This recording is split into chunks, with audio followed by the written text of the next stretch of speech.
ప్రజలిచ్చిన అధికారాన్ని కూటమి ప్రభుత్వం సద్వినియోగం చేసుకుంటూ వారి సంక్షేమం అభివృద్ధికి తోడ్పడుతుంది. వానైనా వరదైనా కష్టమైనా నష్టమైనా నేనున్నానంటూ సీఎం చంద్రబాబు అక్కడ వాలిపోయి బాధితులకు సాయం చేస్తున్నారు. ఇచ్చిన హామీ ప్రకారం అమరావతిని పోలవరాన్ని పూర్తి చేసే గురుతర బాధ్యతను సంకీర్ణ ప్రభుత్వం తన భుజస్కంధాలపై వేసుకుంది.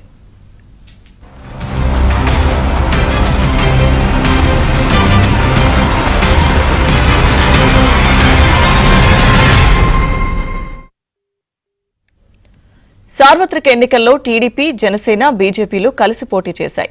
ఎన్నికల ప్రచారంలోగా తాము అధికారంలోకి వస్తే నిర్దేశించుకున్న లక్ష్యాలను వివరించాయి.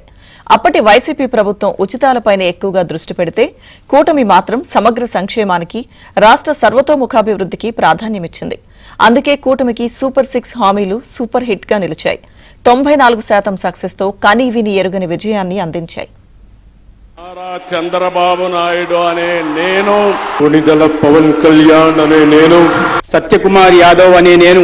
2024 సార్వత్రిక ఎన్నికల్లో అన్ని పార్టీలు సర్వశక్తులు ఒడ్డాయి. ప్రజల సైలెంట్ ఓటింగ్ కూటమికి కలిసొచ్చింది. ఎవరో చెవిలో చెప్పినట్లుగా ఇచ్చాపురం నుండి తడ వరకు ఓటర్లు కూటమికి సంచలన విజయాన్ని కట్టబెట్టారు. కూటమి పార్టీలో టీడీపీ 135, జనసేన 21, బీజేపీ 8 ఎమ్మెల్యే సీట్లు గెలిచి రికార్డు సృష్టించాయి. అప్పటి వరకు అధికారంలో ఉన్న వైసీపీ 151 సీట్ల నుండి 11 సీట్లకు పడిపోయింది. 55.29% ఓట్లతో 94% విజయాలను కూటమి సొంతం చేసుకుంది. ఇప్పటి వరకు రాష్ట్ర రాజకీయాలకు లిట్మస్ టెస్ట్ లాంటి ఉమ్మడి ఉభయ గోదావరి జిల్లాలైతే కూటమి పార్టీలకు తిరుగులేని విజయం అందించడంతో రాష్ట్ర వ్యాప్తంగా అదే గాలి వీచింది. సర్వేలకు కూడా అంతు చిక్కకుండా ప్రజలు ఓట్లు వేశారని చెప్పక తప్పదు. దీంతో కూటమి ప్రభుత్వం 2024 జూన్ 12 ఉదయం 11:27 కొలువు తీరింది. ఈ జూన్ 12 నాటికి కూటమి ప్రభుత్వం ఏర్పడి సరిగ్గా ఏడాది అవుతుంది. ఏడాది పాలన పూర్తి కావడంతో ఆ రోజును కక్షపూరిత పాలన నుండి అభివృద్ధిని కాంక్షించే ప్రభుత్వ ఆవిర్భావ దినోత్సవంగా ప్రజలు సైతం భావిస్తున్నారు. కాలం మారుతున్నాయి, ప్రజల అవసరాలు మారుతున్నాయి. వాళ్ళ ఆలోచనల విధంగా మనం నడవాల్సిన అవసరం ఉంది. అన్న ఎన్టీఆర్ హయాంలో ఆత్మ గౌరవం అనే నినాదంతో నియంతృత్వాన్ని మనందరం తరిమికొట్టాం. మన చంద్రన్న హయాంలో ఆత్మ విశ్వాసంతో తెలుగు ప్రజల భవిష్యత్తుకు పునాది మనం వేశాం. ఇప్పుడు అదే స్ఫూర్తితో ప్రజలకు, పార్టీకి, కార్యకర్తలకు మంచి భవిష్యత్తు అందించాలన్న లక్ష్యంతో సరికొత్త నినాదాన్ని రూపొందిస్తున్నాము. ఏపీలో కూటమి సర్కార్ ఏర్పాటుకు కారణమైన సూపర్ 6 హామీల అమలుపైన ఈ ఏడాది కాలంలో ముఖ్యమంత్రి చంద్రబాబు నాయుడు ప్రత్యేక ఫోకస్ పెట్టారు. భవిష్యత్తుకు గ్యారంటీ అనే పేరుతో అనౌన్స్ చేస్తానని కూడా నేను ఒక మాట చెప్పాను.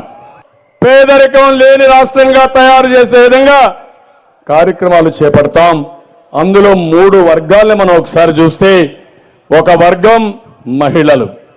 ఒక విషయం మీరు గుర్తుపెట్టుకోవాలి, ఆస్తిలో సమాన హక్కు ఇచ్చిన పార్టీ కానీ, ఉద్యోగాల్లో, కాలేజీల్లో 33% రిజర్వేషన్లు పెట్టిన పార్టీ తెలుగుదేశం పార్టీ. 20 లక్షల మంది యువతకు ఉపాధి కల్పిస్తామని చంద్రబాబు ఎన్నికల్లో ఇచ్చిన హామీని నిలబెట్టుకునేందుకు ప్రయత్నాలు ప్రారంభించారు. అధికారంలోకి వచ్చిన వెంటనే ఉపాధ్యాయ ఖాళీలను భర్తీ చేస్తామని ప్రకటించిన చంద్రబాబు డిఎస్సీ ఫైల్ పైనే మొదటి సంతకం చేశారు. మెగా డిఎస్సీని ప్రకటించి నోటిఫికేషన్ ఇచ్చారు. వచ్చే విద్యా సంవత్సరానికి ఉపాధ్యాయులు పాఠశాలలో చేరనున్నారు. 16,347 పోస్టులకు నోటిఫికేషన్ ఇవ్వగా ఎంపిక ప్రక్రియ ఇప్పటికే ప్రారంభమైంది. పేదల భూములను అక్రమ మార్గంలో కొట్టేయడానికి ప్రయత్నించిన ల్యాండ్ టైటిలింగ్ యాక్ట్ ను రద్దు చేసే ఫైలుపై చంద్రబాబు 2వ సంతకం చేశారు. పెన్షన్లను 3,000 నుండి ఒక్కసారిగా 4,000 రూపాయలకు పెంచడంతో పాటు పెండింగ్ నెలలకు కూడా పెన్షన్ ఒకేసారి ఇచ్చే ఫైలుపై సీఎం సంతకం చేశారు. తద్వారా 64 లక్షల మందికి ప్రయోజనం చేకూరింది.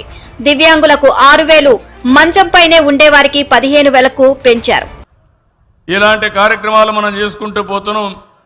ఇంకో పక్క మీరు ఒకసారి చూసినప్పుడు ఈ ప్రభుత్వం ఈ నెలలో 12వ తారీఖున 1 సంవత్సరం పూర్తి చేసుకుంటున్నాం. నేను ప్రతి గంట ఆలోచిస్తున్నా, ప్రతిరోజు సమీక్ష చేసుకుంటున్నా. ఒక్క నిమిషం కూడా వృధా కాకుండా మీకు పనులు చేయడానికి ముందుకు పోతున్నాం. పింఛన్ల పెంపు నెలకు 2,720 కోట్లు, మొత్తం ఇప్పటికైన ఖర్చు 34,000 కోట్లు. డిఎస్సి పెడతా ఉన్నాం మా యువత కోసం. నోటిఫికేషన్ ఇచ్చాం. మెగా డిఎస్సి పెడుతున్నాం. 16,347 పోస్టులతో తొందరలోనే మీ అందరికి ఉద్యోగాలు వస్తాయి. మొదటి సంతకం చేసిన సంతకాన్ని అమలు చేయడానికి ముందుకు పోతున్నాం. ముఖ్యమంత్రిగా బాధ్యతలు స్వీకరించిన నాడే టీడీపీ మౌలిక సిద్ధాంతమైన పేదవాడికి పట్టెడన్నం పెట్టే కార్యక్రమం అన్న క్యాంటీన్లను పునఃప్రారంభించారు. ఒకేసారి రాష్ట్ర వ్యాప్తంగా 100 అన్న క్యాంటీన్లను ప్రారంభించి అనతి కాలంలోనే వాటిని మరింత విస్తరించి కొనసాగిస్తున్నారు. దీపం పథకం కింద ఏడాదికి 3 ఉచిత గ్యాస్ సిలిండర్లను ఇచ్చే కార్యక్రమానికి శ్రీకారం చుట్టారు. ఇప్పటికే 76,15,744 సిలిండర్లను లబ్ధిదారులకు అందించారు.